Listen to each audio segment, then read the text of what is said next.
हम लोग किसी पार्टी को चुनौती नहीं मान रहे हैं। हम लोगों के सामने एक ही चुनौती है और उसमें आप देख रहे हैं कि जिस तरह से प्रशांत किशोर जी मेहनत कर रहे हैं दिनों रात, अब मैं भी पूरी कोशिश करूंगा कि जहां तक संभव होगा इस संदेश को आगे पहुंचाऊंगा।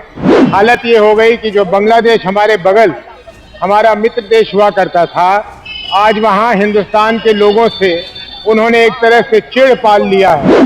नहीं, गठबंधन को मैं ठगबंधन कहता हूं, हम गठबंधन नहीं करने वाले। नमस्कार, आप देख रहे हैं देशवा न्यूज और मैं हूं आपके साथ कन्हैया पासवान। आज बेगूसराय में जन स्वराज पार्टी के राष्ट्रीय अध्यक्ष आज पटना से पूर्णिया जाने के क्रम में आज बेगूसराय पहुंचे। इस दौरान उन्होंने अपने कार्यालय में अपने कार्यकर्ताओं से बात किया। इस दौरान मीडिया से बातचीत करते हुए जन स्वराज पार्टी के राष्ट्रीय अध्यक्ष क्या कुछ कर रहे हैं, आइए देखते हैं इस पूरी खबर में।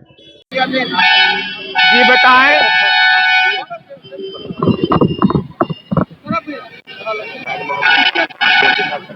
अध्यक्ष बने, कितनी चुनौती है, एनडीए से मुकाबला होगा 2025 में तैयारी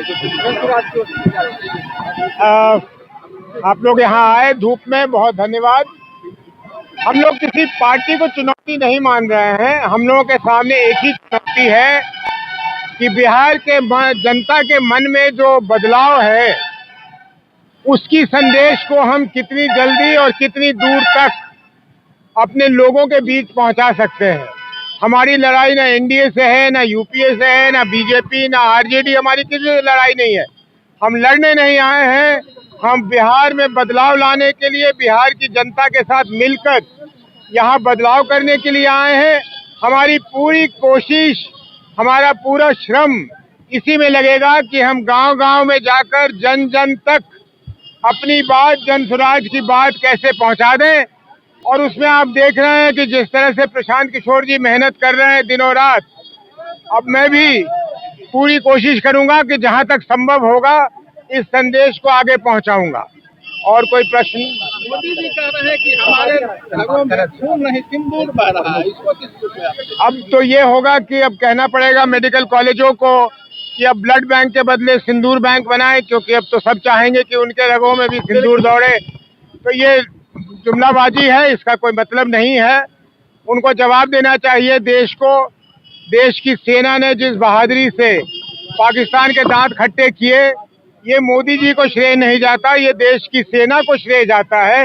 मोदी जी तो उत्तर दें देशवासियों को कि पहलगाम की ये घटना घटी कैसे, ये इतनी बड़ी सुरक्षा में चूक कैसे हो गई। सेना तो किसी वक्त भी अपने जान पर खेल के बहादुरी से देश को बचाएगा ही, लेकिन सरकार का ये काम है कि यहाँ इतनी बड़ी सुरक्षा की चूक हो गई, ये कैसे हो गया। नीतीश कुमार के गांव में प्रशांत किशोर को जाने से रोका गया, किस नजरिए से देख रहे हैं? मैं तो इस नजर से देख रहा हूँ कि नीतीश जी को पता ही नहीं कि क्या हुआ, और जो भ्रष्ट अफसर हैं वो नहीं चाहते थे कि सच्चाई खुले, तो उनको रोका गया। इसमें नीतीश जी की कोई गलती नहीं है। नीतीश जी को अब वो अवस्था नहीं रही कि उनको पता है कि कोई जाना चाह रहा है या नहीं जाना चाह रहा है। इसमें दोष सिर्फ और सिर्फ उन भ्रष्ट पदाधिकारियों का है जो नहीं चाहते थे कि उनका पर्दाफाश हो।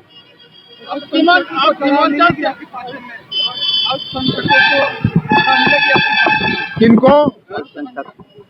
बिहार में कोई ऐसी जाति, कोई ऐसा समाज, कोई ऐसा वर्ग, कोई ऐसा लिंग नहीं है जिसको जन स्वराज में उसके लिए जगह नहीं है। आप सीमांचल से आते हैं, आप सीमांचल से आते हैं कि मंत्रालय ने आदेश है कि जो बांग्लादेश की घुसपैठिया हैं, रोहिंग्या हैं, उनको निकालने का आदेश दिया है, इसको सीमांचल से आते हैं। देखिए, ये कहते कहते इतने दशकों में हालत ये हो गई कि जो बांग्लादेश हमारे बगल हमारा मित्र देश हुआ करता था, आज वहाँ हिंदुस्तान के लोगों से उन्होंने एक तरह से चिढ़ पाल लिया है। हमें अंकुश रखना चाहिए कि हम किस तरह से किसी के बारे में बात करते हैं। जी कमल बाबू, नाम जनता तय करेगी। जनता जब एमएलए बनाएगी और ये नौबत आएगा कि हमें सीएम बनाना है, तो उस समय वो जो चुन के आएंगे वो तय करेंगे, क्योंकि उनकी आवाज़ जनता की आवाज़ होगी। लेकिन आज की डेट में अगर देखें तो प्रशांत किशोर जी हमारे दल में सबसे आगे हैं और हक उनका बनता है, लेकिन ये जनता तय करेगी, मैं इसको कुछ नहीं कह सकता। जी नहीं, गठबंधन को मैं ठगबंधन कहता हूँ, हम गठबंधन नहीं करने वाले।